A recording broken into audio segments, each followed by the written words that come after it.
Metropolitana y docente de la especialización de pediatría de la UBA y del curso de posgrado Autismo a lo largo de un ciclo vital, bueno, docente también del curso. Así que bueno, Adri, súper bienvenida. Bueno, muchas gracias a todos por el interés. Veo gente conocida, es más, creo que veo padres de pacientes o madres de pacientes. Ahí veo, reconozco, tengo buena memoria.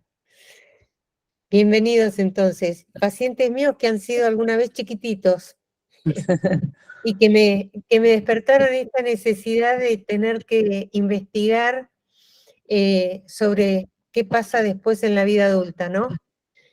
Bien, vamos a ver si me sale el tema de compartir. A ver, bien. Bien, bien. Vamos. Vamos a abrir. Yo voy a dejar de verlos a ustedes.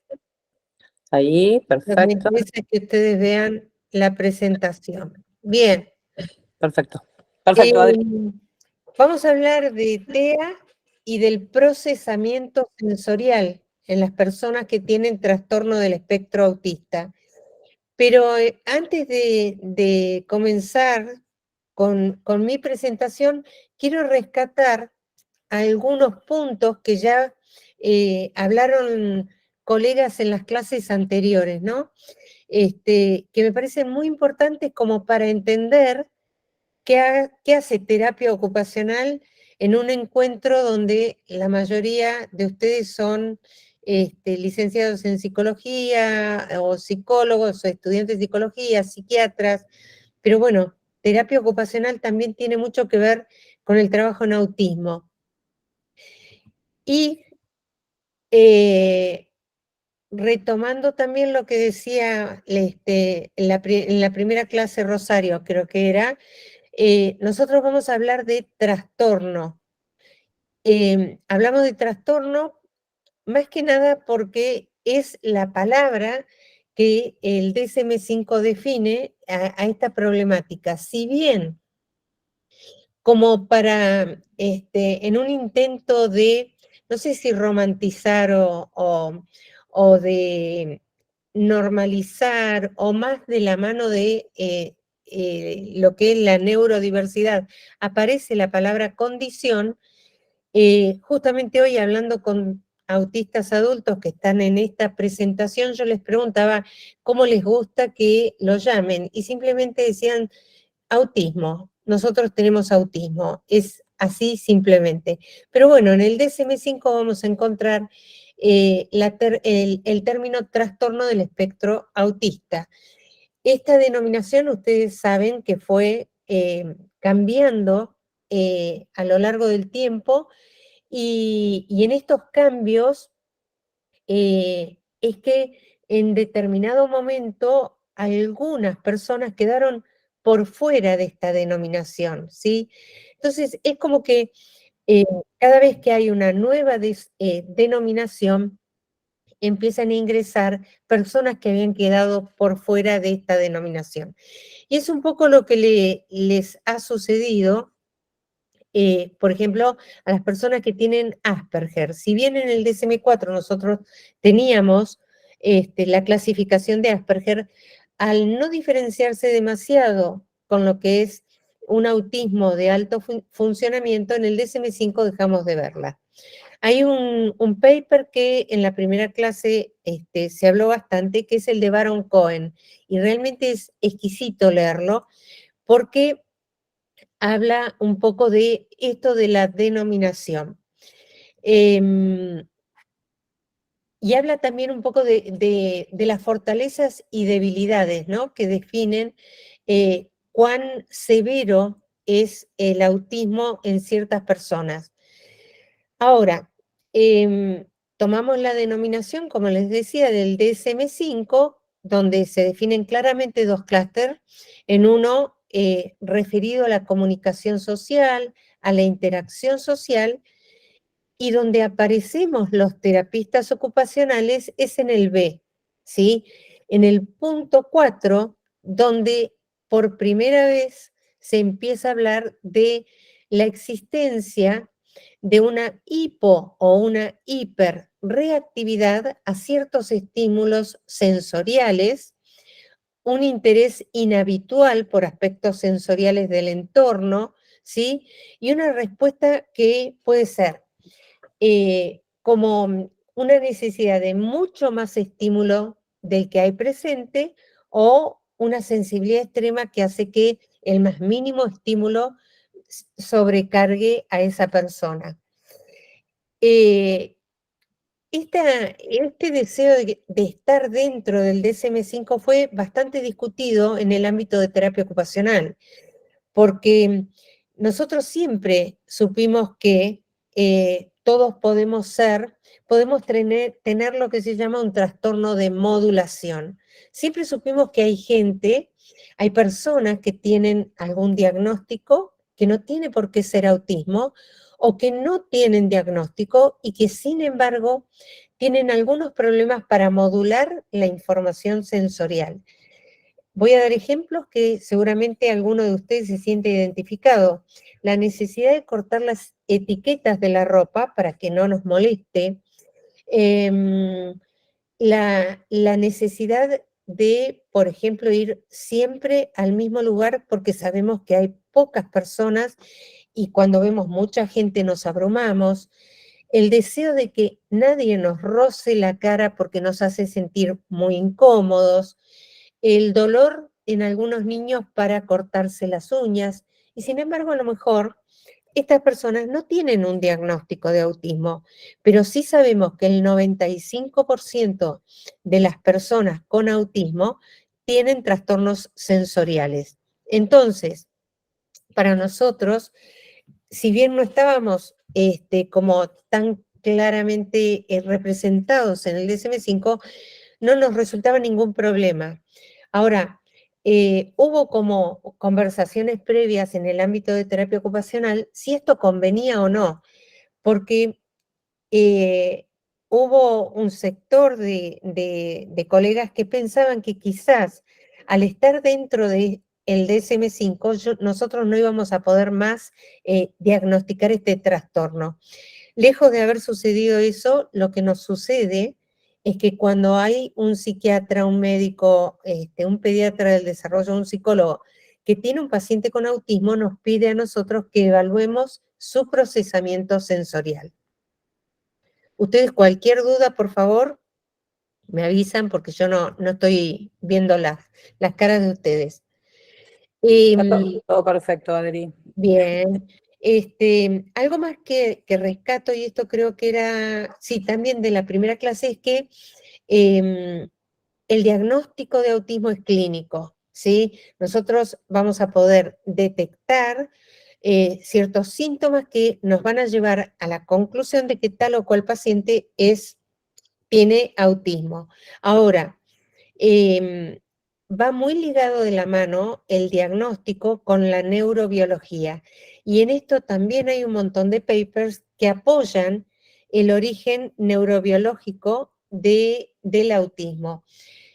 No es que como hay un paper que habla, determina factores que pueden provocar autismo, y lo que ellos, genética, un estudio genético en mellizos y gemelos. Bueno, obviamente en el tema de gemelos, las probabilidades de que ambos tengan autismo es del 90%, en mellizos creo que era alrededor del 60%, y termina diciendo el paper que no descarta la posibilidad de que haya factores ambientales que también pueden impactar en el diagnóstico. Pero bueno, el tema ambiental no está todavía comprobado como ser el que provoca el autismo. Y yo no soy de psicología, pero creo que estamos lejos de pensar que la madre causa autismo, que era algo que un poco también por mala interpretación se llegó como a generar ese fantasma de que la madre heladera podía causar autismo.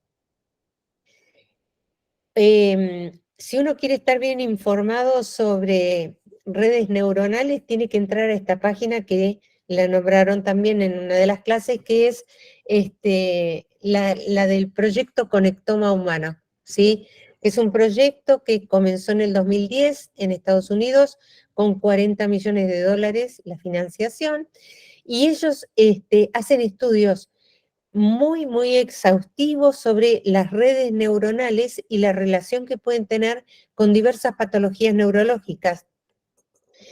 Patologías tales como Alzheimer, hay otras con autismo, y donde se llegó a determinar qué redes neuronales son las que funcionan de manera diferente en el autismo. Y creo que eran 13 redes neuronales detectadas, sobre todo redes que van o que afectan lóbulo frontal, parietal y temporal.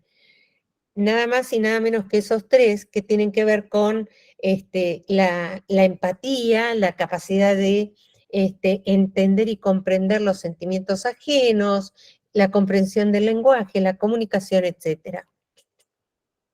Y también resaltar, esto en realidad lo hago en todas las presentaciones de autismo y sobre todo si es de niños, recordar que no hay evidencia científica sobre la relación entre las vacunas y el autismo, ¿sí? No hay evidencia científica.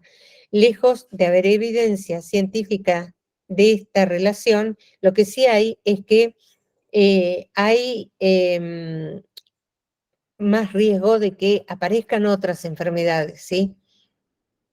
Bien, ahora, ¿en qué podemos actuar nosotros, los TO?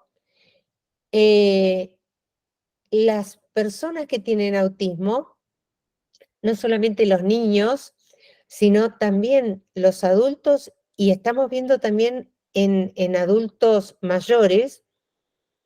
De hecho, creo que el primer caso de Leo Kanner, que ahora se me fue el nombre, falleció hace pocos años, yo creo que es la evidencia más clara de todos los trastornos que puede llegar a tener una persona con autismo. Escuchar a los adultos, como también Temple Grandin o Donald, que fue el primer caso descrito por Leo Kanner, escucharlos a ellos que nos cuenten cuáles son las dificultades que tienen para afrontar la vida diaria por este estrés que les producen ciertas sensaciones, es el aporte más rico que nos pueden hacer. Casi todos nos hablan de hiper o hiporreactividad a estímulos sensoriales. El umbral neurológico de cada estímulo sensorial es un continuum, ¿sí? Uno se puede, por ejemplo, despertar con un umbral que no tolera ni el más mínimo estímulo, que es aquella persona que se despierta y no quiere que le hablen. O puede ser que nos despertemos tan dormidos que nos tienen que llamar 20 veces para que reaccionemos. Eso es ser hipo. Ahora, este umbral a lo largo del día va a cambiar. También cambia el umbral neurológico y esta capacidad de tolerar los estímulos por modulación de las neuronas, ¿sí? Las mujeres en periodos menstruales están mucho más irritables sensorialmente que cuando no lo están. En los embarazos sabemos que la sensibilidad hasta táctil también puede llegar a niveles altísimos. También sabemos que, por ejemplo, la tolerancia a los estímulos sonoros, los ruidos, puede ser que sea diferente a la mañana, a la tarde y a la noche. Ahora, en las personas con autismo, no solamente va a variar a lo largo del día, sino que varía a lo largo de los años. Y tenemos niños muy pequeñitos que en las primeras etapas de su vida han sido, por ejemplo, hiposensibles a los estímulos auditivos a tal punto de no reconocer la palabra hablada, no tener lenguaje, a una etapa en que son hipersensibles auditivos y comienzan a taparse los oídos y a necesitar los canceladores, ¿sí? Que por suerte ahora son un poco más accesibles. Las personas con autismo también tienen un interés bastante inusual por ciertos aspectos sensoriales del entorno. Algunos son indiferentes al dolor, otros son indiferentes a la temperatura, otros indiferentes a las sensaciones del mismo cuerpo, ¿sí? Y después vamos a un poquito a hablar de cada uno de los sentidos. Pero tenemos niños con autismo que el umbral del dolor es tal que puede estar arrancándose el pelo y no darse cuenta, ¿sí? O quemarse con agua caliente y no emitir ni siquiera una mueca. Entonces, estas dificultades para procesar la información sensorial obviamente les trae dificultades para adaptarse a la vida diaria. Y también sabemos que muchas personas con autismo tienen fascinación visual por las luces o por los movimientos. Hay ciertas estereotipias, por ejemplo, que tienen que ver con movimiento de los dedos delante de los ojos, que en algunos casos puede ser una autoestimulación con estímulos luminosos, pero también puede ser movimiento, ¿sí? Generalmente es con las luces. Estas estereotipias muchas veces nos preguntan a nosotros cómo pueden hacer para eliminarlas, y yo creo que por lo menos nuestra sugerencia es un poco amigarse con las estereotipias, porque las estereotipias son una manera de expresar la ansiedad que estas personas sienten, ¿no? Y esto mismo es lo que refieren los adultos. El poder estar, no sé si ustedes vieron la película de Temple Grandin, ella ideó una máquina que es para apretar. Temple trabajaba en el campo, estudió veterinaria y se dio cuenta que las vacas, cuando van al matadero, están como apretaditas unas contra otras, con muy poco espacio, y eso hace que un poco se calmen, ¿sí? Más allá de que estar una al lado de la otra, bueno, disculpen los veganos, les estoy haciendo pasar un mal momento con este ejemplo, pero el hecho de estar apretados muchas veces nos calma. Piensen ustedes cuando están muy nerviosos, viene alguien y les pone los brazos sobre los hombros y se los baja, eso calma, ¿sí? La presión profunda calma. Entonces, bueno, el estar apretados y esta máquina que es de apretar hace que puedan bajar. No sé a qué venía el ejemplo, ya me perdí, pero no importa. Les voy a contar un poco, yo estoy evaluando muchos adultos. Fue toda una experiencia para mí, un desafío. Yo todos los años igual, o cada 2 o 3 años me propongo desafíos y voy cambiando el foco de interés. Por varios años investigué estimulación temprana o intervención temprana, después me dediqué a escritura, porque soy maestra especial y profesora de sordos, antes de haber sido TO. Y me interesa mucho la escuela. Después me interesó mucho la alimentación, porque en el autismo, si hay un problema que no falta nunca, es la selectividad alimentaria. Pocas veces falta. Y bueno, este último año me dediqué más a los adultos. Y hice un checklist de cuáles son los síntomas o las características sensoriales de los pacientes que estoy viendo. En este momento ya superé los 120 N, 120 personas evaluadas. Creo que más o menos cuando llegué a la 10ª dije, no puedo seguir evaluando, tengo que pensar qué hacemos después. Por eso fue que me fui enganchando con el tema. Pero lo que escucho que muchos de ellos tienen es el tema del dolor en los estímulos sonoros, dolor, lo describen como dolor. Deja de ser una sensación para pasar a ser algo doloroso. Ellos me han descrito, por ejemplo, varios que escuchan cuando el perro respira. Esto es ser hiperresponsivo auditivo. Escuchar las gotas de la canilla, hiperresponsivo auditivo. Dificultad para estar en ambientes con luces frías, por ejemplo, las del supermercado. Muy pocos de mis pacientes van al supermercado, casi todos hemos optado por la compra online, porque la luz blanca los abruma, porque aparte ellos me describen que no ven una luz blanca, sino que ven algo que se ilumina, se prende y se apaga. Esto es hipersensibilidad visual, algo que no puse ahí, pero me acordé después, muy pocos manejan, creo que no lo puse, muy pocos manejan auto. ¿Y esto por qué es? Yo les preguntaba por qué no manejan y me han dicho 3 experiencias que han tenido. Malos profesores de manejo, como que se sienten que se sienten muy, muy marcados a la hora de manejar, como muy dirigidos. Los estímulos visuales y vestibulares hacen que se mareen muy rápido y el problema es que no ven los carteles que están alrededor. O sea, tenemos ahí algo que es comportamental o de emociones, o por ahí lo relaciono con algo que habló Milagros en una de las clases, que es el perfeccionismo clínico. Yo digo, esa necesidad de hacerlo perfecto porque si no, no lo hago, ¿no?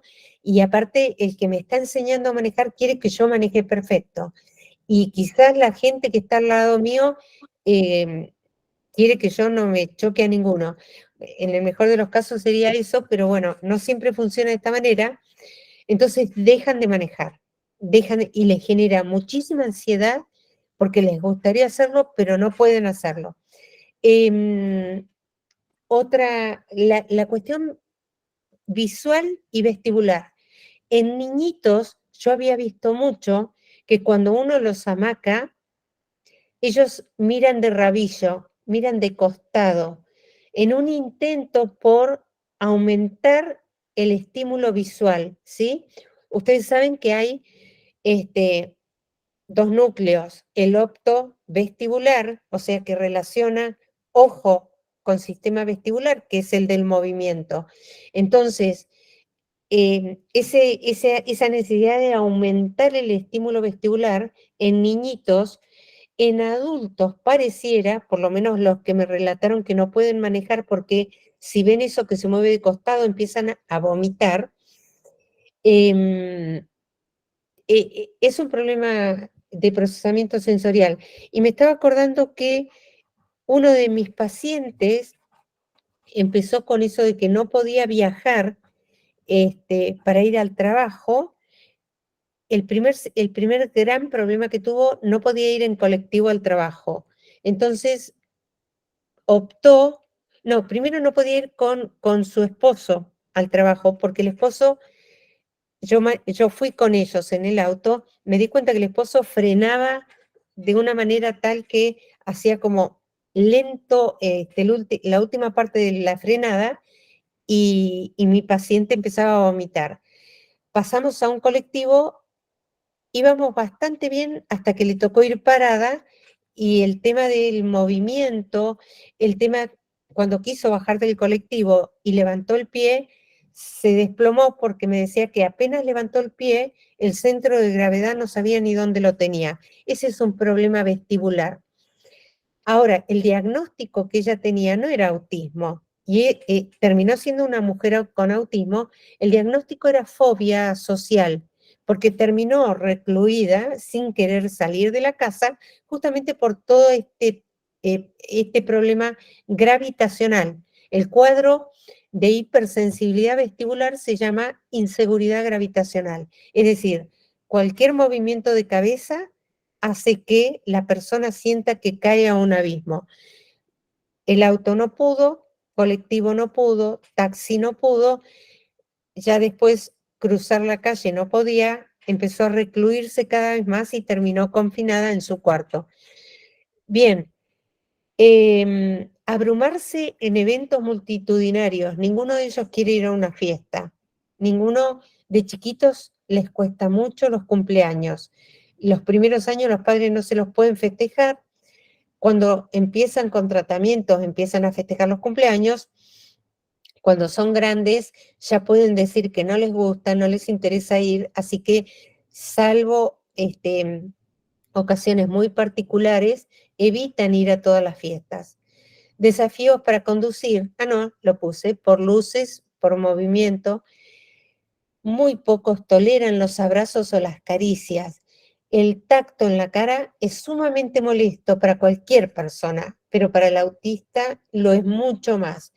El tacto ligero altera y eleva el nivel de alerta. El tacto profundo calma. No poder subir escaleras mecánicas.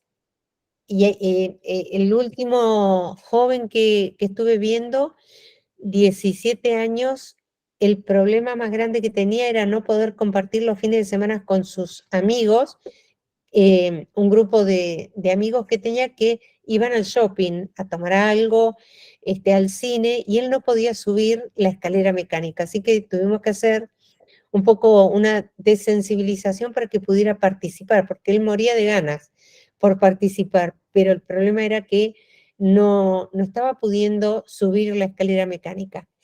Dolores de cabeza, muchos me hablan de migrañas, agotamiento o dolores que los lleva a quedarse en la cama de viernes a lunes, y esto me ha pasado con todos los pacientes que he ido viendo, por eso dejé de dar turno a los adultos los viernes, porque sé que los viernes, como me dice una de mis pacientes, termino detonada.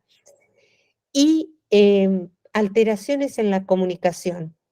Tienen una necesidad como de preguntar y repreguntar. Si bien estos dos últimos no son signos o síntomas sensoriales, sí los veo muy presentes en las personas que estoy evaluando. Bien, voy a ir un poco al centro del tema, ¿no? Al nudo, y les voy a hablar de qué es integración sensorial. Esta señora que vemos aquí es la doctora Jean Ers. Jean Ers es quien diseñó, quien ideó el modelo de integración sensorial, porque fue la primera en darse cuenta que ella tenía una hija con algunas dificultades, pero que no tenía ningún diagnóstico. Y empezó a darse cuenta que hay muchos niños que no tienen diagnóstico y sin embargo nosotros los vemos y decimos, algo raro tiene. Y yo siempre invito a los padres a que piensen, cuando me dicen, uy, ¿qué tiene mi hijo? ¿Tiene algo neurológico? Siempre les hablo de que todos tuvimos en la vida algún compañero que era más raro. Y quizás esto de ser más raro tiene que ver con que esa persona procesaba la información sensorial de una manera diferente a la que yo la proceso. El modelo de integración sensorial para mí es maravilloso, pero se llegó en determinado momento a un fanatismo tal que creíamos que todo se solucionaba con integración sensorial y lamentablemente no es así. Estamos viendo como una sobrederivación a integración sensorial, a tratamiento, en cosas o en motivos que realmente no tienen que ver con integración sensorial. Por ejemplo, la pica, ¿sí? Esto de comer cualquier cosa. Terminan mandándolo a TO para que haga integración sensorial, pero la pica no tiene que ver con integración sensorial. O la falta de control de esfínteres o la restricción alimentaria no siempre es sensorial, algunas veces sí, ¿eh? Bien, nosotros reconocemos 3, 4, 5, 6, 7 sentidos, no 5 como nos enseñaron en el colegio, ¿sí?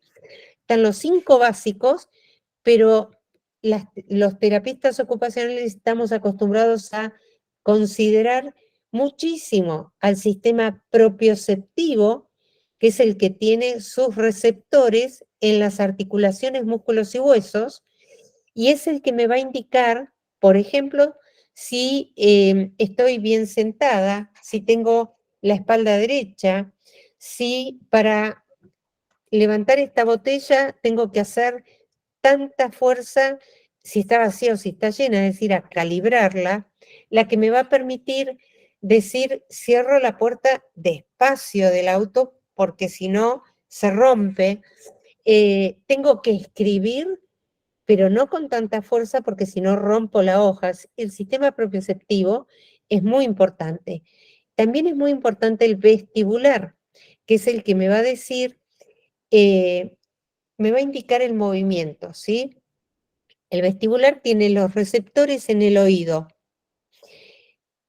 y es sensible a cualquier movimiento de la cabeza.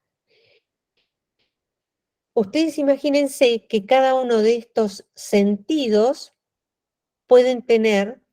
tienen que confluir al mismo tiempo en determinada parte del cerebro para que nosotros tengamos la idea de que esto es un celular. Yo sé que esto es un celular porque es cuadrado, porque es pesado, porque sonó, o sea, oído, tacto, propiocepción. Yo sé que la mano la voy a tener que poner así para esta botella porque la veo vista, sé que es resbalosa por el tacto, entonces voy a tener que apretar con mi sentido propioceptivo un poquito más, ¿sí? Entonces, toda esa información confluye y me da la idea de qué es lo que está sucediendo. Cuando alguien tiene problemas de procesamiento sensorial, la información llega a destiempo a todos lados. Entonces, puede que yo haya, por ejemplo, haya oído que me estaban llamando, pero cuando me doy vuelta para el otro lado, o sea, una falta de orientación hacia qué lado tengo que mirar. Entonces, no estoy coordinando vista y oído, porque tengo como una desorientación. Puede ser que yo esté hablando y tenga la etiqueta que me molesta tanto que continuamente estoy moviéndome y no me deja concentrar. Y en lugar de darme cuenta que hubiera sido más fácil cortar la etiqueta, termino poniéndome de mal humor, me estreso y arranco la etiqueta. O sea, cualquiera de ustedes que me vea arrancar una etiqueta pensaría, ¿qué le pasó? O sea, está mal. Si yo hubiera detectado rápidamente antes de empezar que la etiqueta me iba a molestar, no hubiera actuado tan extraño. Entonces, cuando hay mal funcionamiento de alguno de los sentidos, puede que la gente alrededor mío me vea rara, porque yo me contacto y respondo al entorno de una manera extraña, ¿sí? O sea, no quiero que me toquen mucho cuando me van a saludar, porque soy hipersensible táctil. Entonces todo el mundo se acerca para saludarme y yo pongo una mano adelante y los tiro para atrás. O sea, pareceré antipática. Puede haber un niño que le encanta abrazar, le encanta apretar, está todo el día colgado de los compañeros y para los demás va a ser un niño intenso, un niño pesado, cargoso, pero lo que tiene este niño es una necesidad de tacto y de contacto mucho más elevada que sus compañeros. Bien, hay un sentido que es la suma de varios sentidos y que es el interoceptivo. Yo ahora estoy investigando mucho de la interocepción porque los pacientes adultos que estoy evaluando me refieren que les sucede algo que no, en niños no lo había escuchado tanto. No se dan cuenta cuando tienen hambre y no se dan cuenta cuando tienen que ir al baño. Algunos llegan a tener, pierden el control de esfínteres o me dicen, no me di cuenta que tenía que ir al baño y me hice. O esto de, me duele la cabeza y cuando yo les pregunto, ¿comiste hoy? no, me olvidé de comer. La sensación de hambre no se siente. Ahora, ¿es un sentido realmente? ¿Es el octavo sentido? No estoy tan segura porque para todos los demás sentidos encontramos receptores específicos.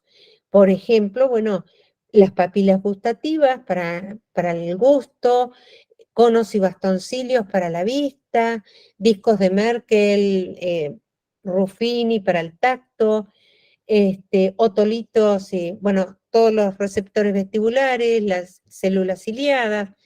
Ahora, en interocepción, hasta lo que yo he leído, hay receptores que tienen que ver con la presión, receptores del tacto y receptores propioceptivos. O sea, no sé si hay un receptor diferenciado. Por ahí alguno de ustedes ya lo sabe.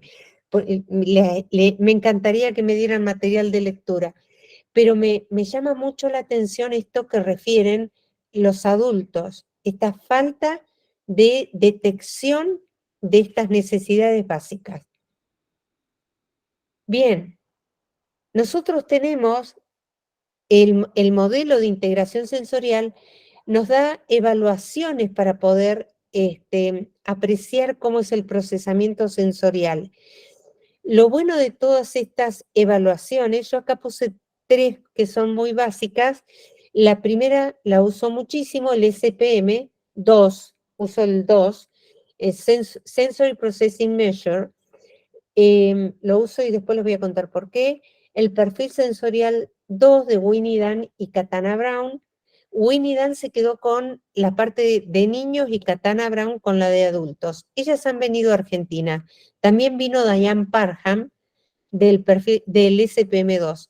Y tenemos el cuestionario de procesamiento sensorial de adultos, que yo también lo uso, pero bueno, lo pongo porque este cuestionario lo hizo Erna Blanche, que para los terapistas ocupacionales es como nuestra motivación, ¿sí? Erna Blanche es chilena, terapista ocupacional, doctora, y vive en California. Y es quien, junto al doctor Gustavo Reynoso, nos da la mayoría de los cursos de integración sensorial.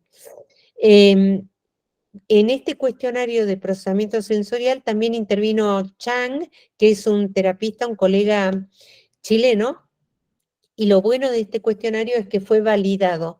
En terapia ocupacional, fue validado en Chile.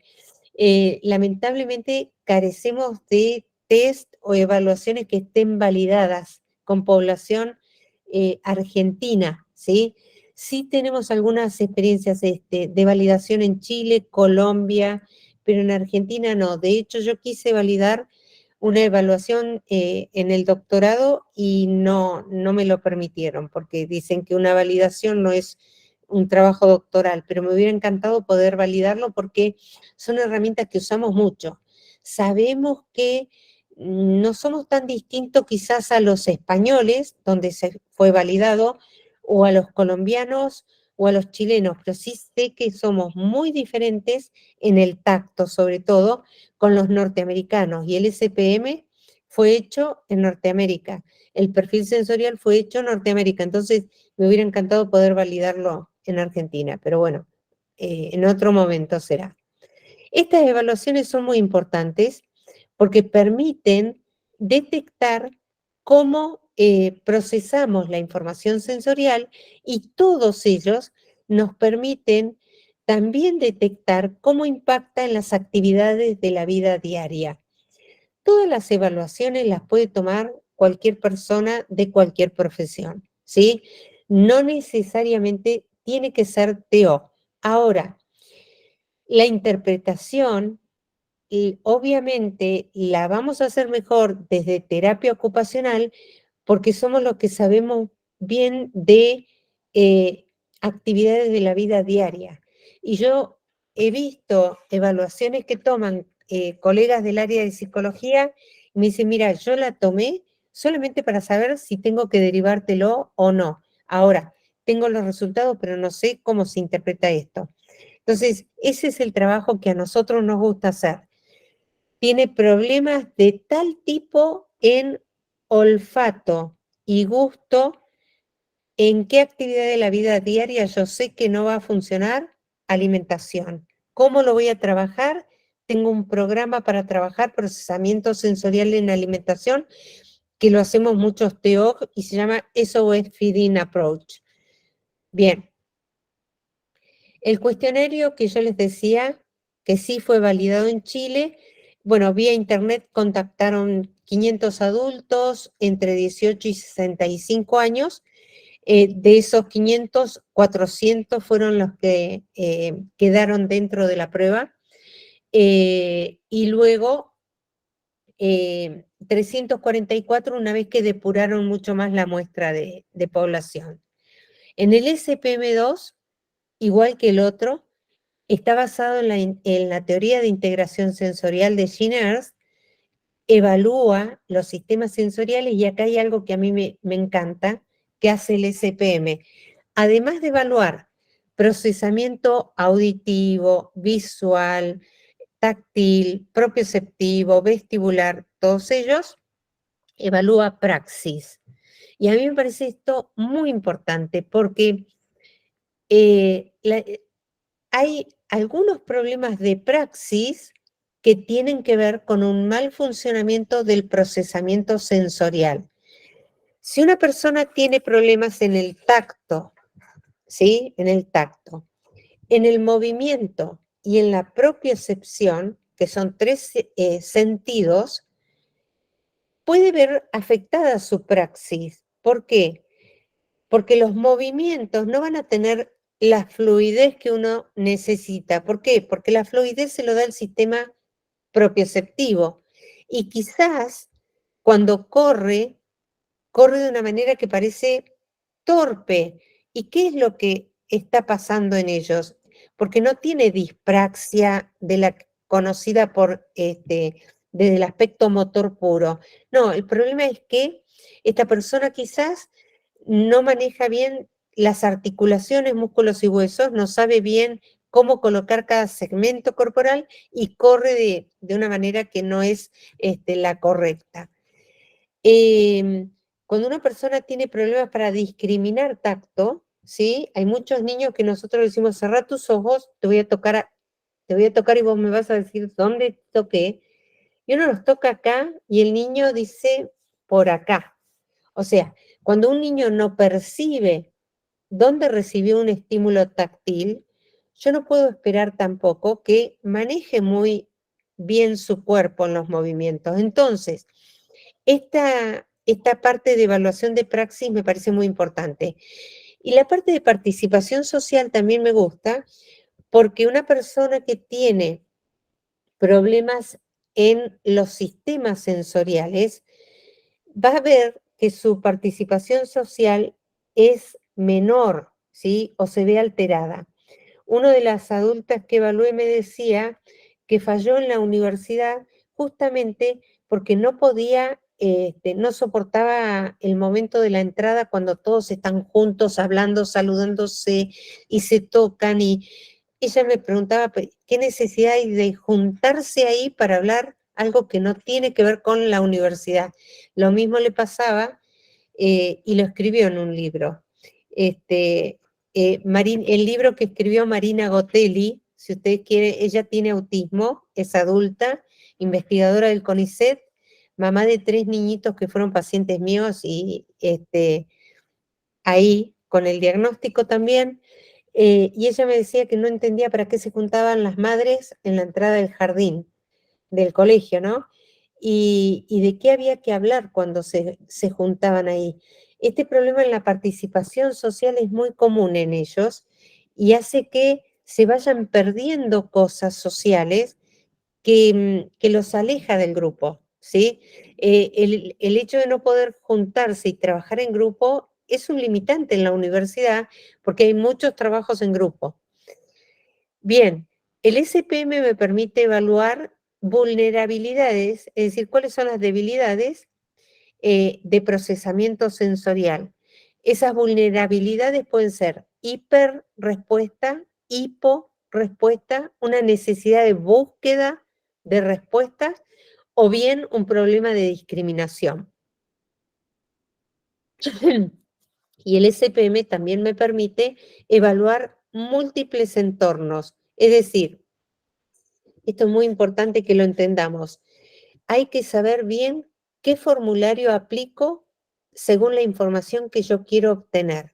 Primero que hay muchas edades, ¿sí? Tenemos desde 0 a 6 meses, 6 meses a 12 meses, 12 meses a 3 años, 3 años a 5, 5 a 10, o sea, hay diferentes formularios, pero además, no solamente hay diferentes por edad, sino que también hay diferentes por ambiente. ¿Por qué? Porque puede que yo tenga muchos problemas para funcionar en la escuela y no los tenga para funcionar en mi casa. Entonces, si a mí me interesa saber qué adecuaciones en el ambiente tengo que hacer en la escuela, tengo que tomar el formulario específico de procesamiento sensorial en la escuela, porque capaz que me toman el de mi casa y yo en mi casa estoy bárbaro, porque mi familia ya organizó el entorno como para que yo funcione muy bien. Pero también pasa en la escuela que quizás en la hora de arte, cuando tengo que estar trabajando con pinturas, textura, los chicos se paran, me tocan, me ensucian, funciono de una manera, en la hora de música funciono de otra, en la educación física, entonces tengo un formulario por materia también. Esto para la etapa escolar. En adultos, después lo vamos a mencionar bien, pero tenemos uno que es el entorno de manejo, de conducción de autos, que están, la verdad, las preguntas de procesamiento sensorial para el que maneja, pero ¿por qué está esto del que maneja? A los 18 años, ¿hay algo que les interese más a los adolescentes que manejar el auto? No, pocas cosas.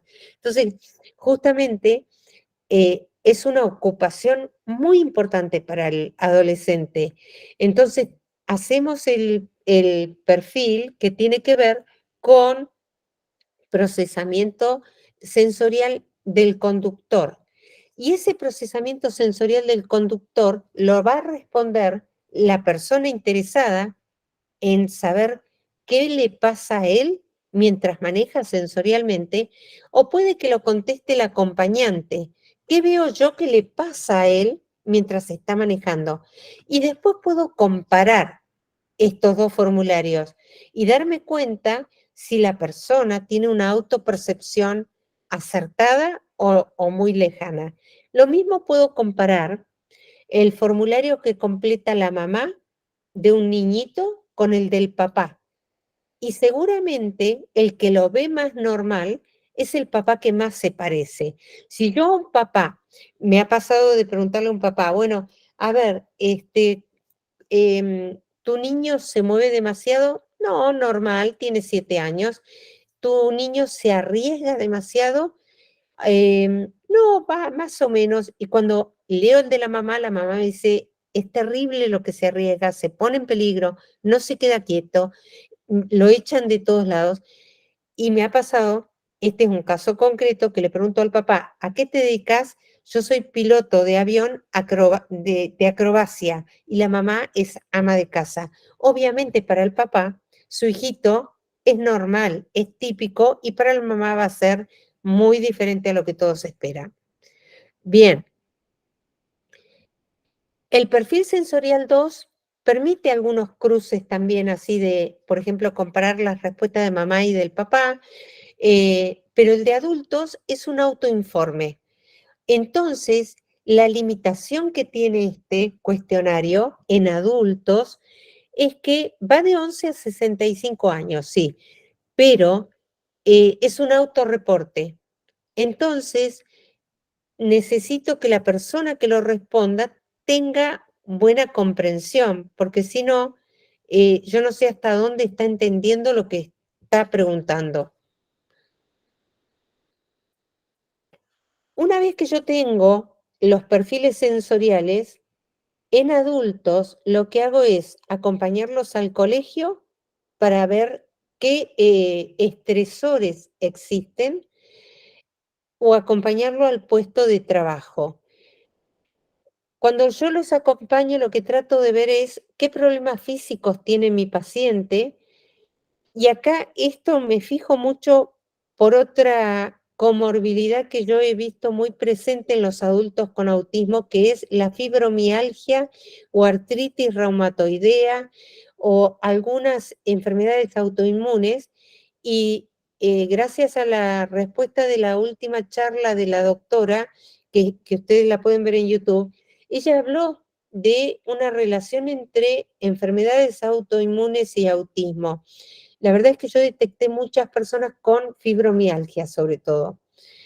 Entonces, problemas físicos, porque hay gente que obviamente está en un puesto de trabajo y no cuida sus articulaciones, porque no tiene idea que debería estar tomando, por ejemplo, recreos activos, y que eso haría que la columna no le duela tanto como si estar sentado todo el tiempo. La sobrecarga sensorial presente. He ido a puestos de trabajo donde está tan mal ubicado el escritorio de la persona que la persona del lado derecho se cruza hablando con la del izquierdo y se gritan, y mi paciente está en el medio escuchando mensajes cruzados. La pérdida de información crítica, o sea, la escasa señalización, la falta de apoyo visuales, o sea, normalmente uno no necesita apoyos visuales, pero nuestros pacientes sí lo necesitan y le agilizan y facilitan mucho la vida, esto de poder guiarse por apoyos visuales.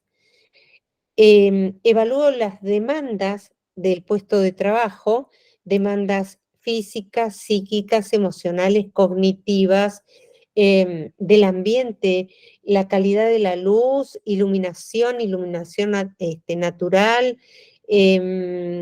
espacios, el piso. He hecho cambiar los pisos de casi todos los lugares de trabajo donde hemos ido con bajo costo, simplemente poniendo quizás una alfombra, reducimos muchísimo lo que es el ruido de las sillas cuando se mueven, que para nosotros es nada, pero para las personas que tienen autismo es mucho. Yo cuando iba a los colegios les hacía poner las famosas pelotas de tenis cortadas en cuatro en las patas de la silla, pero con los adultos, cuando se puede, una alfombra o goma, o por lo menos que pongan ese tipo de cubierta en los espacios donde se camina, ¿sí? Como para que no estemos escuchando track, track, track, track todo el tiempo. Evalúo mucho la cantidad de transiciones y cambios que tiene que hacer mi paciente, porque obviamente ya sabemos que las personas con autismo tienen muchas dificultades con las transiciones, ¿sí? Una de mis pacientes me decía, lo que para vos es, ¿por qué no cocinás? Prepárate un huevo duro, para mí es, tengo que ir al supermercado, tengo que caminar para ir al supermercado, tengo que llevar dinero, tocar el dinero, elegir la góndola donde están los huevos, tocar la plata, pagar, escuchar ruidos, o sea, es mucho hasta que llego a mi casa, pongo el hervidor, pongo el huevo y después sigo haciéndolo, o sea, hay muchas transiciones y cambios en una actividad que para uno puede ser 1 y 2, ya está. La cantidad de esperas inactivas que tienen, porque todos refieren impaciencia, ¿sí? Cuando tienen que esperar sin hacer nada, no les hace bien, les genera ansiedad. Y los cambiamos por recreos activos.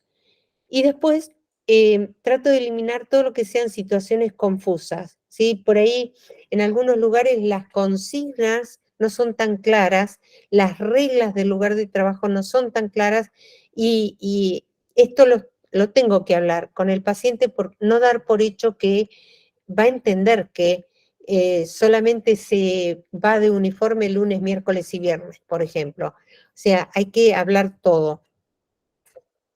¿Alguna pregunta hasta acá? ¿No? No, después hacemos preguntas todas juntas. Bueno, dale. Las pueden ir dejando en el chat, ahí estamos. Bien. Bueno, este es el perfil sensorial 2, que lo tomo más que nada, el de Winnie Dan, lo uso bastante, o lo usaba mucho más antes, pero con adultos me gusta el otro, como les dije, el SPM, porque habla de praxis y participación social. Pero básicamente los cuestionarios que usamos tienen conceptos de neurociencias, tienen conceptos de autorregulación, toman conceptos del modelo ecológico y de psicología positiva. De neurociencias toman los conceptos de umbral, esto que yo les decía, uno puede tener un umbral alto o bajo en cada uno de los sentidos, ¿sí? Un umbral alto al dolor es lo más fácil de representar, o un umbral bajo, ¿sí? Y otros conceptos de neurociencia son la habituación y la sensibilización. Todos normalmente necesitamos sensibilizarnos ante algún estímulo y después en algún momento habituarnos, porque si no, yo todo el tiempo estaría pensando en los latidos de mi corazón, porque tuve taquicardia cuando empecé a hablar. Ahora, llegó un momento que me habitué y dejé de estar pensando en el corazón que latía. Si yo no lograse habituarme, nunca podría prestar atención a lo importante. Estos procesos son muy necesarios. El de autorregulación, uno puede ser activo o pasivo. Yo puedo tener muchísimos problemas de bajo registro y no darme cuenta que me están llamando, no darme cuenta que el agua estaba caliente, no darme cuenta que tenía sed, eso es bajo registro. Ahora, yo tengo que ser activa en algún momento y decir, como yo sé que no me doy cuenta que tengo sed, me puse la botella de agua acá enfrente para acordarme que tengo que tomar agua. Si yo fuera pasiva totalmente, me muero de sed, ¿sí? Ser activo es ir contra mi umbral. Bien, el modelo ecológico es considerar que no solamente tenemos el paciente autista ahí, sino que tenemos un ambiente que puede favorecer o entorpecer su funcionamiento. Y en cuanto a que está basado, y sobre todo el perfil sensorial, en los puntos fuertes en psicología positiva, nosotros tratamos de destacar cuáles son las fortalezas y trato de evitar todo lo que sean connotaciones negativas, ¿sí? Y sobre todo si estamos con niños. El niño, los padres ya saben que el niño se queja, ya saben que el niño pega, ya saben que el niño llora. Entonces, tratar de hacerles ver que con ese niño tenemos positivo esto o lo otro, está muy bueno. Cuando la persona adulta me empieza a hablar de sus puntos negativos, o bueno, justificar, yo, bueno, soy autista, por eso a mí esto no me gusta, ver la parte positiva. Seguramente vos podés concentrarte mucho más fácil que yo en tal y cual situación. Siempre tratar de rescatar esto. Y yo por si acaso ahí abajo puse, sobre psicología positiva, hay un video en YouTube de Aimee Mullin, que la amo. Aimee Mullin es una amputada bilateral, miembros inferiores, y ella cuenta la influencia que tuvo un terapista físico que cuando ella era pequeña y tenía que entrenar sus muñones para después poder recibir las prótesis, y lloraba mucho porque era chiquita y bueno, todo esto era un problema. Y el médico pasó y le dijo, uy, vas a tener tanta fuerza que vas a, no sé, vas a romper un récord. Y bueno, ella es atleta, es modelo, y siempre habla de la inspiración que las palabras de este médico tuvieron en su vida. Winnie Dan presenta este modelo. Yo creo que acá, ¿ustedes ven mi cursor? ¿Se ve? Sí, ¿verdad? Sí, se ve, se ve. Sí, sí. El modelo de Winnie Dan entrecruza dos ejes. Uno es el eje del umbral neurológico, que es este. El umbral neurológico que puede ser alto o puede ser bajo.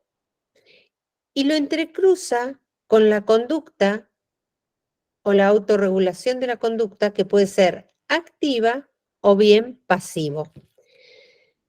De este entrecruzamiento se originan 4 patrones de comportamiento. O sea, entrecruzando los umbrales neurológicos con la forma de reaccionar, activa o pasiva, da lugar a 4 patrones de comportamiento.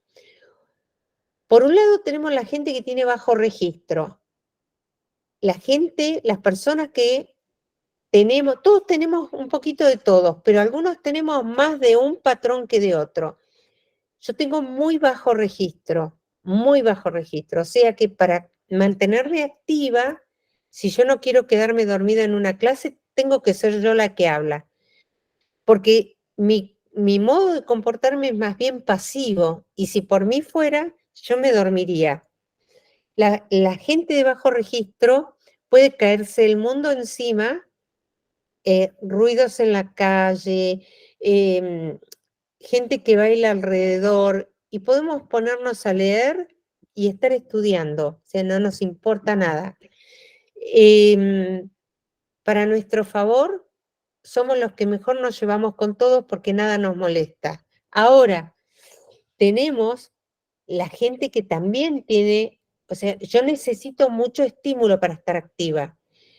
Los buscadores de sensaciones o seeking, sensory seeking, también necesitan mucho estímulo. Pero a diferencia de los de bajo registro, los buscadores de sensaciones son activos. Son aquellas personas que ustedes le dicen, ¿por qué no me traerías la taza, por favor? Y van a buscar la taza y mientras van en el camino van golpeando las manos, van cantando, van sacudiendo el cuerpo, moviendo la cabeza, vuelven con la taza, ¿sí? Todo es como que redoblan el estímulo que tienen que hacer. Obviamente el buscador de sensaciones, ustedes en psicología lo ven mucho más asociado con la gente que tiene el espíritu aventurero, no sé cómo lo definirían en psicología, pero es el arriesgado, el osado. Esta gente, el buscador de sensaciones, es el que le gusta el parkour, tirarse en parapente, le gusta ir a clases de baile, le gusta ir a los restaurantes, o sea, de tenedor libre, por ejemplo, así prueban de todo un poco. Los de bajo registro le ponemos mucha sal, limón a la comida porque la verdad es que si no, o podemos comer sin nada, nos da lo mismo. El buscador va por más. Recuerden que todos tenemos un poco de todo, por eso somos normales. Tenemos las personas que tienen bajo umbral neurológico, es decir, que necesitan muy poco estímulo, porque si no, no funcionan bien. Los de alto umbral necesitamos mucho estímulo para funcionar un poco mejor. Bajo umbral, con muy poco estímulo, saltamos mal. Están los hipersensibles que tienen bajo umbral y cualquier estímulo es malo y nos incomoda, ¿sí? A la gente hipersensible le cambian la marca del puré y dicen, este puré no es el de todos los días, este tiene más grumos. Yo estoy sintiendo que tiene otro sabor, ¿sí? El hipersensible escucha música y dice, ahí está tocando un oboe, estoy escuchando que está desafinado. O sea, son muy sensibles y pueden detectar estímulos que otros no detectan. Yo tenía un paciente que me decía, vos te pintaste las uñas, y yo a lo mejor hacía 2 días me las había pintado, y él me decía, yo siento olor a esmalte de uñas. El hipersensible es bastante molesto, porque es el que se va a dar vueltas a cada rato y va a pedir silencio en el cine. El hipersensible la pasa muy mal en el cine cuando otro está comiendo al lado. cuando está abriendo el paquete de comida. Es un poquito más quisquilloso. Y tenemos el que también le gusta poquito estímulo, pero es activo, es decir, sabe que necesita poco estímulo porque si no se abruma. Entonces, como es activo, prepara ambientes seguros. Es lo más parecido a un TOC que puede haber en psicología. El evitador va siempre al mismo restaurante para que lo atienda el mismo mozo. Para comer siempre la misma comida, se va a sentar de espaldas a la vidriera para no ver la gente. No va a ir a una fiesta sorpresa, por supuesto. Jamás iría de colado a una fiesta, no iría a un tenedor libre. Son muy metódicos y muy estructurados, ¿sí? Bien, estos son los formularios, por si alguna vez les toca ver. Los formularios tenemos el rosa, que es el escolar, ese que dice breve, también viene el completo. Ese breve se usa solo para investigaciones. Y si alguna vez ven uno blanco y negro, es el perfil sensorial 1, que Argentina nunca llegó a color. Todos los teníamos, pero fotocopiados. Y ya no se hace más, o sea que ni sabemos qué color era. Este, por ejemplo, es uno de niños pequeños, pero lo puse para que ustedes vean las preguntas, ¿sí? Fíjense ahí, en procesamiento del movimiento, dice, disfruta de actividades físicas, por ejemplo, saltar.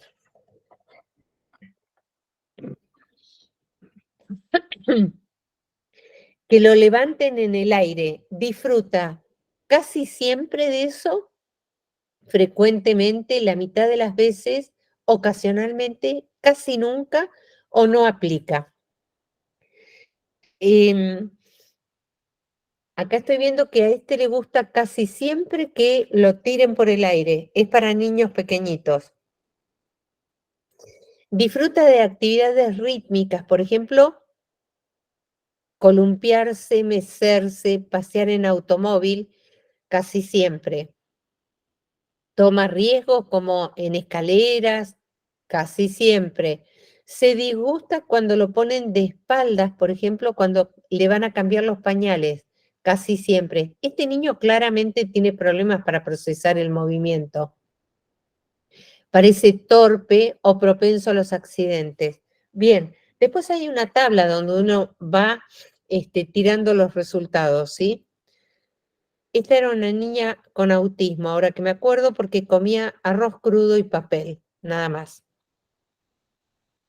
Bien, las personas buscadoras entonces, las personas buscadoras son las que demoran en reaccionar al estímulo. Son personas que los empezamos a macar y piden más, más, más, más, porque todo es poco, ¿sí? Demoran mucho en percibir los estímulos. Escuchan la música con los auriculares bien fuerte. Le ponen 2 kilos de sal a la comida. Les encanta el riesgo. Bien. Tengo videos, pero por ahí después si nos sobra el tiempo los podemos ver. Los padres dicen que estos niños están siempre ocupados. Son niños que hacen ruido, tocan, mientras tienen la lapicera la golpean. Son un poquito, bastante inoportunos en el colegio, ¿sí? No son de los más queridos, pero sí son divertidos. Son muy de compartir las experiencias con los demás. Estos niños siempre van a hacer cosas, y adultos también, van a hacer cosas y les van a pedir a ustedes que vean. Mirá lo que estoy haciendo. ¿Te gusta de esta manera? Están continuamente interactuando. Los evitadores, todo lo contrario. Cuanto más lejos de la gente, mejor van a estar, ¿sí? son bastante más retraídos de todas las situaciones familiares, son bastante controladores, los evitadores, y el evitador termina desarrollando habilidades como para que el otro haga lo que ellos evitan hacer, ¿sí? Una de, yo, disculpen si no quiero dar demasiado ejemplo, ¿no? Pero una de mis pacientes me decía que había convencido a su pareja, que era muy buen cocinero, porque a ella en realidad le daba asco tocar la comida. Entonces, esas estrategias de lograr que otros hagan por ellos es muy común en la gente que evita. El evitador tiene como fortaleza que prefieren situaciones controladas y entornos con pocos estímulos. Son organizados. Son bastante retraídos, ansiosos, tercos o controladores. Y eluden situaciones no habituales. No van a ir a esta fiesta sorpresa, ¿sí? Son bastante rutinarios porque no quieren encontrarse con ningún estímulo que no estén preparados para recibir. Y se anticipan, pero si no pueden anticiparse, se retraen mucho y les genera mucha ansiedad. El hipersensible es el que reacciona muy rápido al estímulo. Hay veces estímulos que el corte de pelo puede resultar una catástrofe en los hipersensibles, porque realmente dicen que les duele el corte de pelo. Y hoy, por ejemplo, habló acá en Chile un peluquero que se especializó en autismo, y me pareció maravilloso porque lo prepararon, la Corporación Chilena de Integración Sensorial lo preparó para poder atender personas con autismo. Y obviamente se trata de reducir al mínimo los estímulos sonoros de la maquinita, estímulos táctiles como es el roce, aumentar la presión profunda. Y aparte, el hipersensible cuando sabe que algo empieza pero termina, se lo banca mucho mejor. El hipersensible al cepillarse los dientes suele contar 1, 2, 3, 1, 2, 3, 1, 2, 3, porque el hecho de contar le da la idea de que esto empieza pero termina. El hipersensible es muy exigente, detecta errores o patrones que otros por ahí se los pierden. Piden silencio, se tapan los oídos con las manos, son quisquillosos para comer, etcétera, ¿sí? Bien, y algunos hipersensibles están no relacionados con autismo, sino con déficit de atención e hiperactividad. Hay cierta relación y muchas veces se confunde. El hipersensible continuamente se mueve porque ningún estímulo se lo banca, ¿sí? Toca algo y lo deja porque le molestó al tacto. Entonces agarra otra cosa y la deja porque le molestó. Camina fuerte, corre para acá, corre para allá. Y pareciera hiperactivo, pero quizás cuando baja esta hipersensibilidad a los estímulos mejora un poco esa necesidad de moverse tanto. Bien, el de bajo registro es el colgado. De hecho, en inglés ustedes lo van a encontrar como bystander. El bystander o el de bajo registro se pierde todas las pistas, se pierde todo lo que sucede alrededor.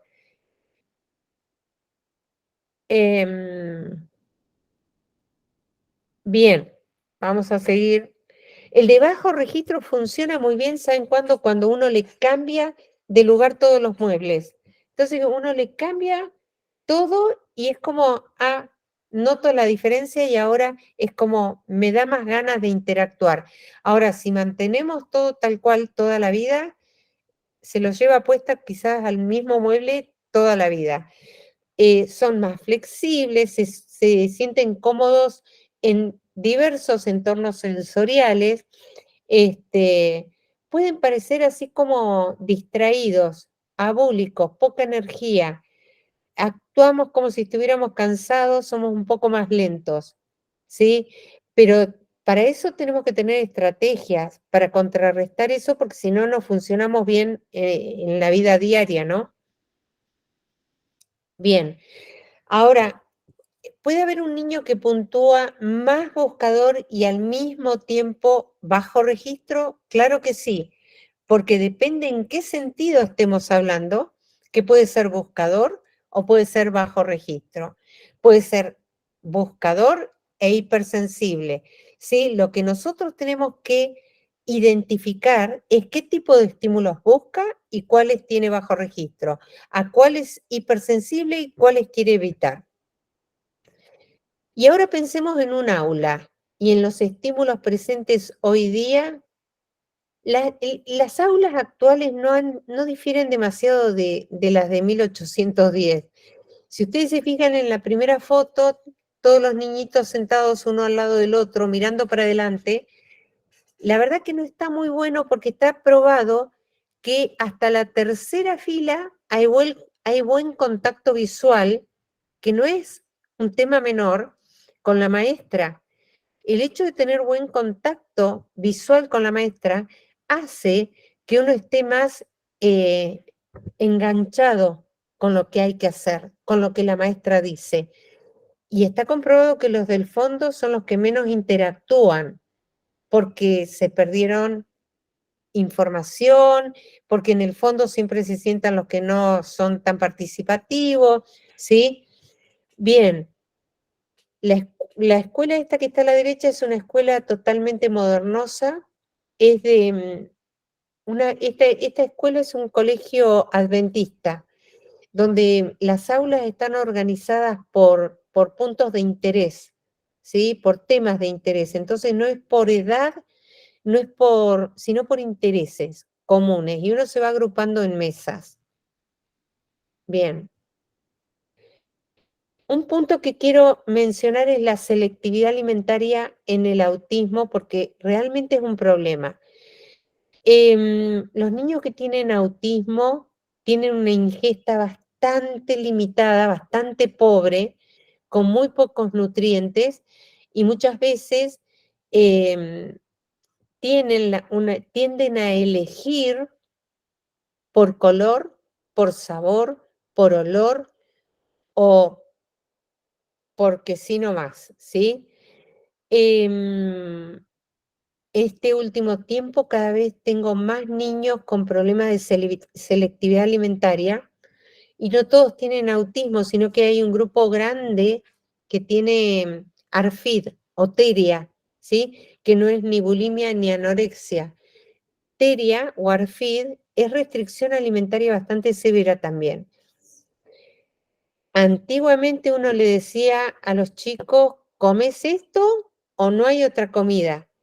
Yo sugiero no hacerlo porque he tenido que ir a la, a la guardia o a terapia por niños que han tenido que ser hospitalizados por deshidratación o desnutrición porque pasaron muchos días sin comer, porque a lo mejor alguien sugirió que hasta que no coma lo que vos le habías preparado no le des otra comida. Entonces,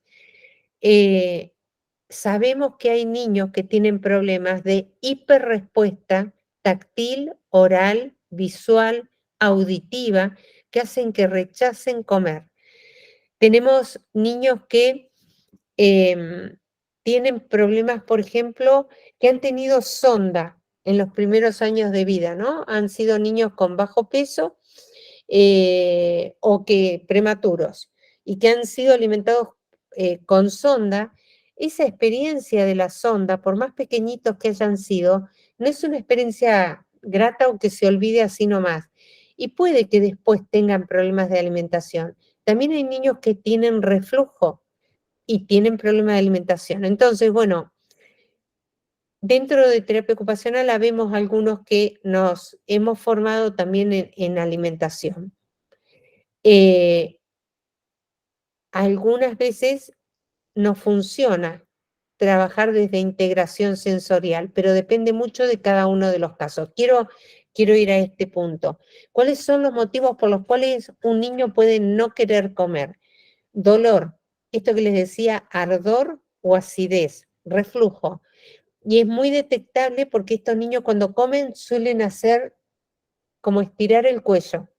Y Y no sé si alguno de ustedes tiene acidez, pero esto de hacer este movimiento hace que la comida caiga sin tocar las paredes, ¿sí? Y hace que duela menos comer. Puede ser que no sea muy hábil motrizmente para masticar el alimento. Y obviamente, si no tiene práctica, la masticación no es me pongo el alimento en la boca y tengo que masticar. No, para la masticación hay ciertos movimientos motores que hay que hacer. Uno tiene que tener la capacidad en la lengua de pasar un alimento de un lado hacia el otro y después tirarlo para atrás y al mismo tiempo subir y bajar el paladar, bajar la parte posterior de la lengua para que el alimento ingrese. O sea, motrizmente no es fácil. Puede ser que se genere malestar por alergias alimentarias y sabemos que los niños y los adultos con autismo suelen tener problemas o alergias alimentarias. Puede ser un tema conductual, ¿por qué no? Procesamiento sensorial inadecuado o problemas nutricionales. En cuanto a procesamiento sensorial inadecuado, todo esto que yo les decía, uno puede tener hipersensibilidad al tacto, entonces solamente comen, por ejemplo, purés, yogur, cremas, ¿sí? O puede ser que tenga problemas olfativos y obviamente el pescado no lo van a querer comer porque el pescado tiene olor muy fuerte y solamente come comidas que no tienen olor. Tenemos los otros que solo comen blanco, arroz, la yema la dejan a un lado, comen la clara, ¿sí? En autismo tenemos muchas diferencias y en autismo adultos tenemos muchos adultos con anorexia. Tenemos varios casos con anorexia. Los pasos sensoriales para comer son todos estos que ustedes ven aquí, que son 30 y pico. Cuando la madre me dice no come, le di una vez y no come, o cuando hablo con el adulto y me dice no me gusta tal y cual alimento, yo digo, bueno, a ver, hasta qué paso llegas? Por ejemplo, ¿logras mirar la comida? Bueno, con un sentido ya está bien. ¿Logras tocar con los utensilios la comida? Sí, bueno, estás en el segundo escalón, interactúas. ¿Qué pasa si oles el alimento? Estamos en el tercer escalón. ¿Qué pasa si lográs apoyártelo en los labios? Estamos en este escalón. Y ahora pasarle la lengua al alimento, masticarlo, dejarle los dientes marcados. Esto ya es un paso más. Entonces, hay una diferencia muy grande entre lo que es alimentarse, tragar y comer, ¿sí? No es lo mismo tragar que comer. Y muchos de nuestros pacientes, el otro día hablando con un adulto, me decía que sí comía, pero no masticaba. Entonces se pone el alimento en la boca, lo tira para atrás y lo traga.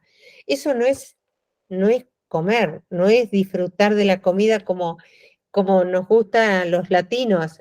Eh, entonces, esa manera de comer hace que no disfrute de la comida. Habría que hacer un trabajo para que logre en algún momento, aunque sea poder disfrutar de algunos alimentos, ¿sí? Y poco a poco ir ampliando la gama de alimentos que recibe. Bien, el SPM. El SPM es el que yo les decía hoy, que me sirve mucho para comparar diferentes formularios. A diferencia del otro, tiene muchos más formularios esto, porque incluye formularios de entornos adicionales, ¿sí? Incluye praxis, incluye la participación social, y hay un librito que tiene el SPM que son quick tips. O sea, yo puedo evaluar y le dejo algunos tips a la persona que va a trabajar luego con ese niño, que puede ser con ese niño o con ese adulto, un familiar, un profesor, un compañero de trabajo. Bien, el formulario que uso con adolescentes va hasta los 21 años. Puedo elegir evaluar al adolescente en el hogar, en el ambiente escolar. Puedo darle para que él responda sobre sí mismo. Puedo darle a la mamá o a un familiar para que responda por él. Y tengo también el de conducción. En el de adulto va de 21 a 87 años. Puede contestarlo la persona adulta, puede contestarlo a un cuidador. Y también está el de conducción, ¿sí? Ese también está bueno. En todos los casos voy a poder ver cuadros de hiper en cada sentido, hipo, búsqueda sensorial, o puedo ver problemas de percepción. La visión a mí me encanta. La visión hay que estudiarla mucho porque, bueno, ustedes conocen el BMI, el Visual Motor Integration, que es una evaluación para evaluar coordinación visomotora. Pero también hay una escala que es para percepción visual, no motor, que es el TBP no motor. Esa evaluación a mí me encanta porque a la visión, a la percepción visual, la discrimina en cada una de sus funciones. O sea, la visión no es tan sencilla. Yo puedo tener problemas para darme cuenta la orientación de una letra y no darme cuenta si le hice al derecho o al revés. Pero quizás sí distingo bien cuando tengo que buscar dónde está Wally y hago buena figura fondo. ¿Vieron el libro ese ¿Dónde está Wally? O encontrar la palabra oculta entre muchas palabras. Eso es hacer figura fondo y también es una función visual. Entonces, la visión se puede descomponer en tantos subcomponentes que lo hace más interesante. En audición lo mismo, puedo ser hiper, hipo o buscar y estar todo el tiempo haciendo ruido. O tener problemas de percepción. Me llaman de allá y yo voy para el otro lado. En tacto, puedo tener problemas de percepción o discriminación, no sé dónde me tocó. Puedo tener hipersensibilidad, hipo, o puedo tener una necesidad de búsqueda de estar todo el tiempo toqueteando todo y necesidad de tener squishies y pelotas para aplastar en mis manos. En gusto y olfato, puedo ser hipersensible, hipo, buscador y con problemas perceptivos. En conciencia corporal, obviamente si no tengo bien mi conciencia corporal, no voy a poder moverme de manera agradable, ¿sí? Problemas de equilibrio vestibular, planificación y participación social. Bien, estas son algunas de las preguntas. ¿Se fastidia con la luz brillante? Nunca, ocasionalmente, frecuentemente o siempre. Tiene problemas para encontrar uno. Fíjense esto, ¿no? Se fastidia con la luz brillante. Es para detectar si la persona es hipersensible. Si digo siempre, es hipersensible. Si digo nunca, no es hipersensible. ¿Es normal o tirando a bajo registro? ¿Tiene problemas para encontrar un objeto en medio de otros? Eso es discriminación, es percepción, hacer figura a fondo. Se angustia en lugares donde el ambiente visual es poco común, como en las habitaciones coloridas fuertes, habitaciones con poca luz, ¿sí? Bueno, vemos aquí cómo son más o menos las preguntas. Recordemos que hay formularios del hogar, escolar, en adolescentes hay escolar, autoinforme de conducción y se pueden usar varios formularios. Acá tenemos los colores por si alguna vez les toca. El autorreporte es hasta los 21 años, que es para el ambiente del que maneja. Y tenemos este otro del adolescente que también es para el que maneja, pero lo contesta. A ver, este lo contesta, el rosa lo contesta el acompañante y el amarillo lo contesta el adolescente mismo. Fíjense las preguntas. ¿Tiene dificultad juzgando la velocidad de autos que se aproximan cuando hace giros a la izquierda? Eso lo responde el acompañante.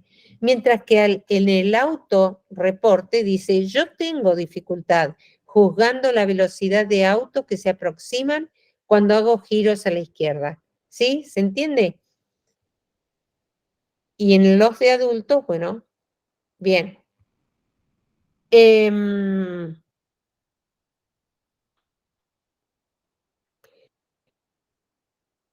Cuando volcamos los datos, vamos a ver que vamos a llegar a determinar si esa persona tiene dificultades severas, moderadas o si el funcionamiento es típico. Bien. Esperen que esto tiene que ver con la valoración, así que estas son las vulnerabilidades que yo les decía. Nosotros vamos a llegar a la conclusión que la persona tiene problemas de hiper o hiporeactividad, o tiene problemas de percepción, o bien tiene problemas de búsqueda sensorial, ¿sí? Y esta es Temple Grandin, que a mí me encantó esta frase cuando dice que alguien con un síndrome de Asperger de alto funcionamiento inventó la primera punta de lanza de piedra. No la inventaron los que sociabilizan charlando alrededor de la fogata. Yo no sé si alguien tuvo de ustedes, voy a dejar de compartir, la posibilidad de escucharla. Ay, se me fue. ¿Están ustedes? Adriana, te escuchamos, pero se fue la pantalla. Se fue la pantalla, bien. Espera, Estás compartiendo tu escritorio. aquí, ahora está. ¿Ahora sí? ¿Qué es lo que querés volver a presentar o...? No, ya dejo de presentar. A ver. Dejo de presentar, entonces ahora, ahí está, detener la presentación. Ahora me van a ver a mí, ¿está? Sí. Aparecí. Bien. Bien, Temple, no sé si la escucharon hablar alguna vez a ella vino a Argentina, fue nombrada ciudadana ilustre en la Facultad de Veterinaria. La verdad es que una persona súper agradable y muy interesante escucharla. Veo que hay gente que levantó la mano.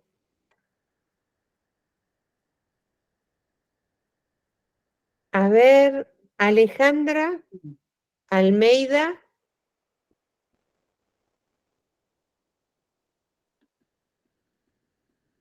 No sé si tendrán preguntas, Alejandra, o te quedó levantada la mano. Adriana, tenemos algunas preguntas en el chat también. Bien. ¿Querés que te lea alguna? Sí. Por ejemplo, Guillermo Coppola consulta. Un paciente adulto con retraso mental moderado no mastica la comida, traga directamente. ¿Está la posibilidad de que se trate de un problema de procesamiento sensorial?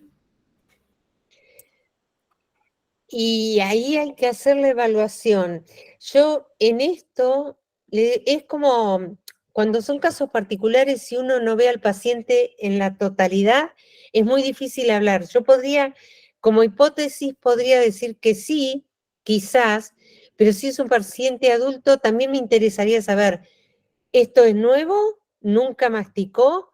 ¿Podría ser quizás un problema oromotor por falta de práctica del manejo del bolo de alimentación en la boca? Entonces, podría ser sensorial, pero podría que no. Habría que evaluar y hacer una evaluación súper completa, no solamente del aspecto sensorial, sino también del aspecto nunca masticó. Puede tener un problema motor y ahí tampoco trabajamos solos. Tiene que trabajar fonoaudiología, alimentación sobre todo. Yo trabajo con fonoaudiólogo, nutricionista, obviamente el médico de cabecera, obviamente, ¿no?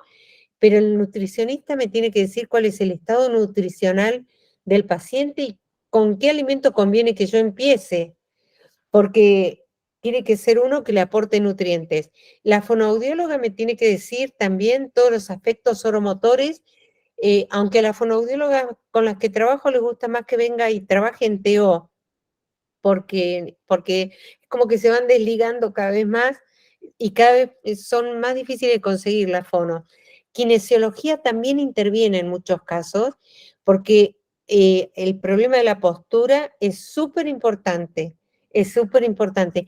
Alejandra Almeida está aplaudiendo. ¿De quién? ¿Qué será? ¿Debe ser fono o algo quizás? No. Bien. Pero bueno, es interesante el tema de alimentación, pero no es tan sencillo. ¿Otra pregunta, Rosario? Hay otra pregunta de Carolina Oyola. Dice, gracias Adriana por tu presentación y por elevar nuestra querida Teo. Quería consultarte cómo sugerís abordar los rituales previos a las actividades, especialmente las de higiene. Gracias. La higiene, esto que yo les decía hoy, o cuando uno los llama, vamos a comer, y tienen que pasar previamente por la higiene. O sea, la cantidad de flexibilizaciones que necesitamos hacer para que el chico llegue a la higiene. Cuando tienen problemas para la higiene, yo supongo que si le hago el perfil sensorial, el tacto va a estar mal. Entonces, hay que trabajar procesamiento táctil, pero también tengo que ver cómo lo hace el tema de la higiene. Vamos a suponer que vos estás trabajando el baño. ¿Qué sentidos intervienen a la hora de bañarse? El vestibular. Apenas levanto el pie para entrar a la bañera, yo puedo sentir que me estoy muriendo de la descompostura, del miedo, de todo. El hecho de pisar algo resbaloso también es un riesgo. Entonces, ¿qué estímulos están presentes a la hora de bañarse? El tacto es otro. No es lo mismo un jabón líquido que un jabón en pan, que un jabón de la ropa. Los olores de los productos son también un tema. No es lo mismo bañarse con ducha para el tacto que con la bañera con agua. Si vos llenás la bañera, y esto uno mismo lo puede probar, la presión del agua hace que los estímulos sobre la columna dorsal medial lleguen y vos sientas como una presión profunda que a veces te da un poquito de seguridad. Si vos no pones suficiente cantidad de agua, el cuerpo está medio como inestable y si tenés problemas vestibulares, no vas a querer bañarte sentado en ese espacio. Entonces hay que hacer el análisis de qué estímulos aparecen en esa actividad. Pero para eso yo sugiero a los papás que me filmen la situación y cómo se da y empezar a hacer el análisis desde lo motor y lo sensorial, las dos cosas. Y también, si es ayudado, cómo lo ayuda la persona que lo ayuda. Contacto ligero, presión profunda, con seguridad, o le va a dar más miedo. A veces es preferible que lo bañe un papá al niño que una mamá. Y por ahí para la mamá le parece que es bruto el papá, pero es como más seguro, ¿no?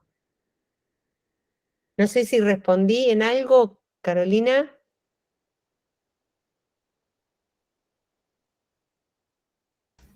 Por ahí te aplaudieron. Sí, muchas gracias, Adriana. Muchas gracias. Bien. ¿Alguna más? Está la mano levantada de María Fernanda Costa. No sé si quiere abrir el micrófono o quedó la mano levantada por error.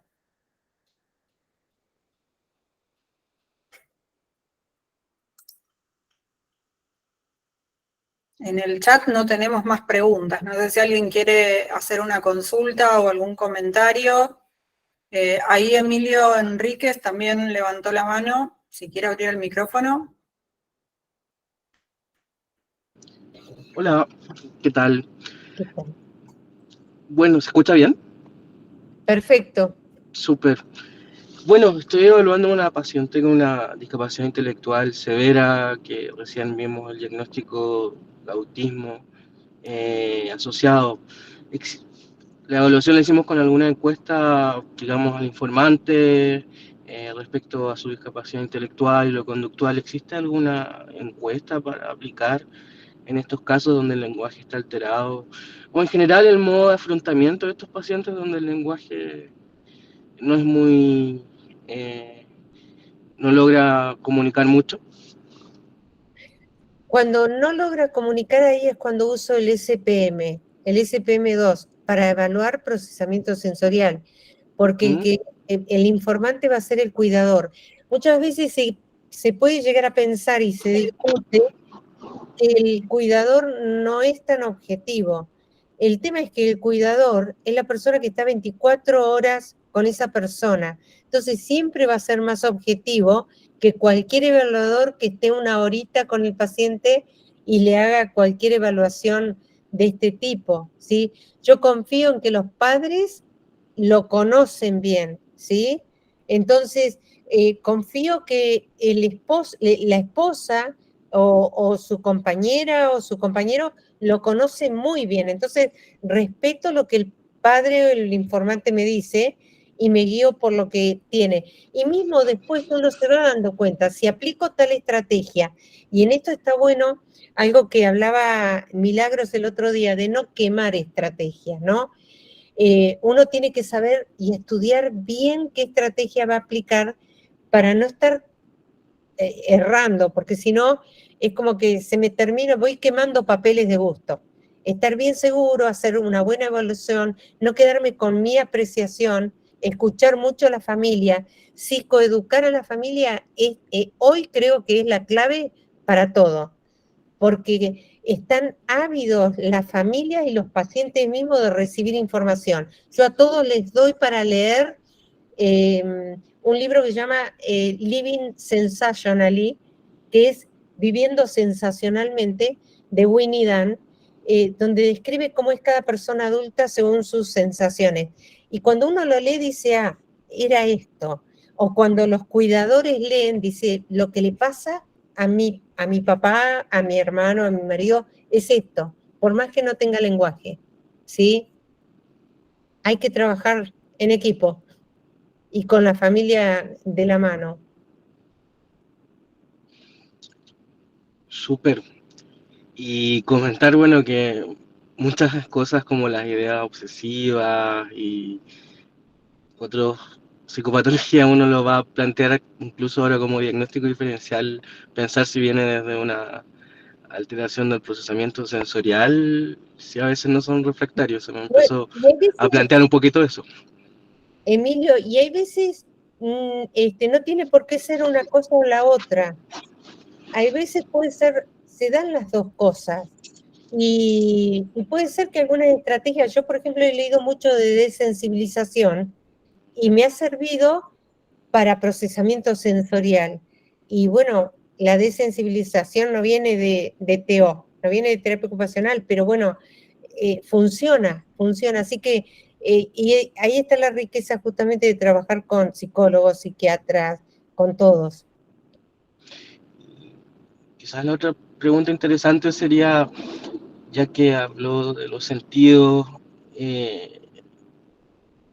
pacientes como con daño neurológico, que hubieran ciertas particularidades. Por ejemplo, yo tuve una paciente con un daño cerebeloso, la cual me pareció que tenía un trastorno espectro autista, al menos una alteración del procesamiento sensorial, la cual incluso para calmarse requería contenciones físicas durante la noche.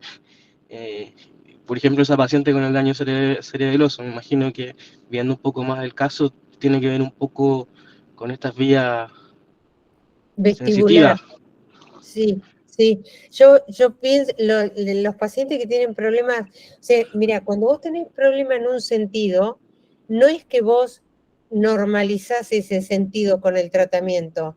O sea, el procesamiento sensorial es como es. Uno lo que le enseña a la persona es a poder utilizar estrategias desde otros sentidos como para que te ayuden a que funcione mejor el que no está funcionando.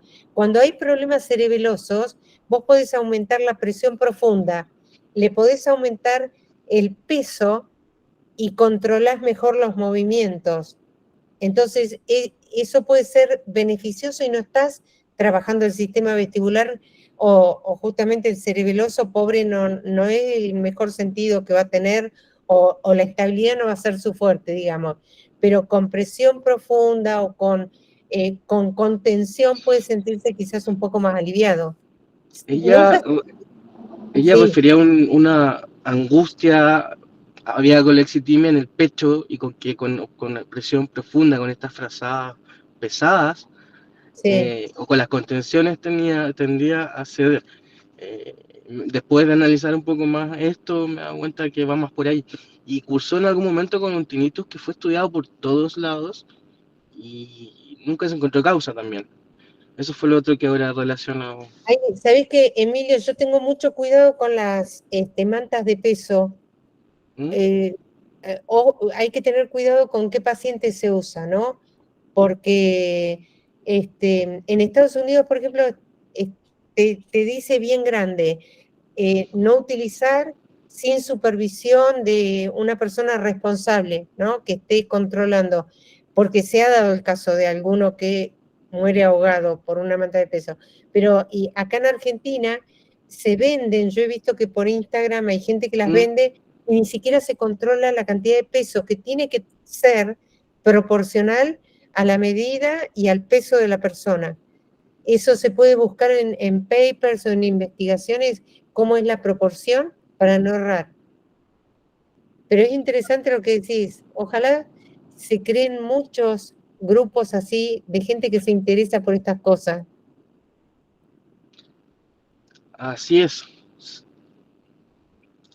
Totalmente de acuerdo. Bastante interesante este tema. Adriana, tenemos otra pregunta en el chat. Sí, Fernando Russo, Muchas gracias. gracias, Juan. que dice, el trabajo sobre los distintos umbrales de los sentidos, hipo o hiper, cuando involucran varios de ellos, se toma cierta prioridad para trabajar según aquellos que generan mayor afectación en la funcionalidad. ¿Sería prudente acompañar con escalas de conducta adaptativa como la Vineland? Buena pregunta, muy buena pregunta.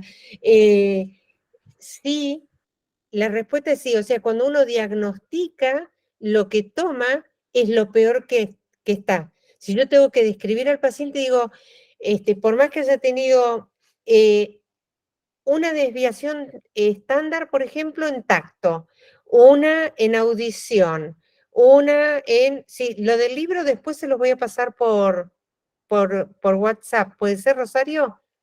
Me están pidiendo el libro ahí de Living Sensationally de Winnie Dan. Ok. Em, Los que estén en el grupo este de WhatsApp del foro pueden mandar ahí consultándote, y si no, en el Instagram de la AP, que ahora lo pongo.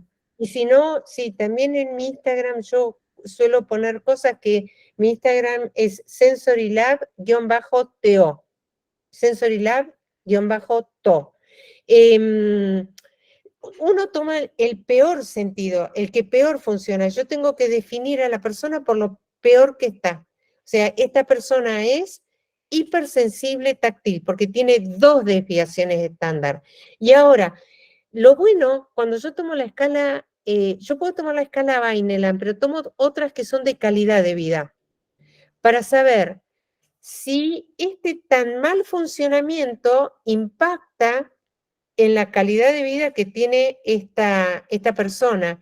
Esto de evaluar la calidad de vida, a mí me parece también interesante porque me interesa saber, esta persona que fue diagnosticada cuando era niñita y recibió tratamiento toda la vida, ¿está más adaptada y funciona mucho mejor que la que fue diagnosticada hoy porque hizo camuflaje y escondió sus síntomas? He leído argumentos a favor y argumentos en contra, pero se pueden hacer combinaciones múltiples y con la escala Vineland es muy, muy bueno hacerlo.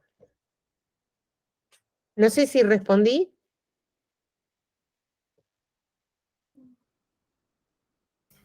Bien.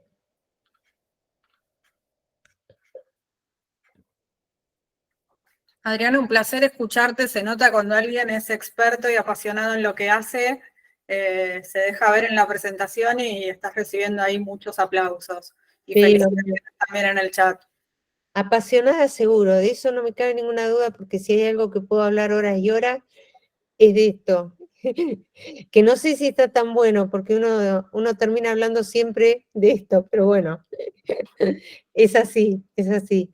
Bueno, muchísimas gracias a todos y cualquier duda, yo les voy a mandar material y sobre todo por ahí, si quieren papers, investigaciones, El libro también, les paso material, ¿sí? Bueno. No, buenísimo, gracias Adriana, y los esperamos para la próxima clase, que es la última, el 11 de diciembre, que va a cerrar el doctor Sebastián Cuquier, a las 19 horas también. Bien.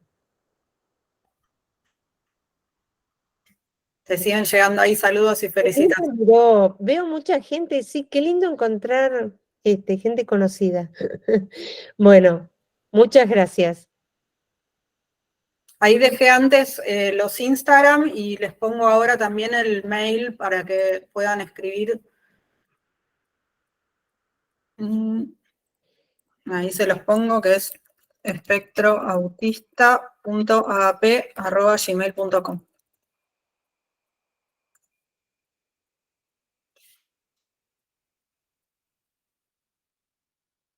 Ahí estamos. Bueno, muchísimas gracias Adriana y Gracias a todos. gracias por estar conectada desde Chile en el Congreso. Éxitos en el Congreso y espero que puedas Mañana. un poco. Mañana aquí. Besos a todos. Muchas gracias. Adiós. Un beso grande. Chau, chau.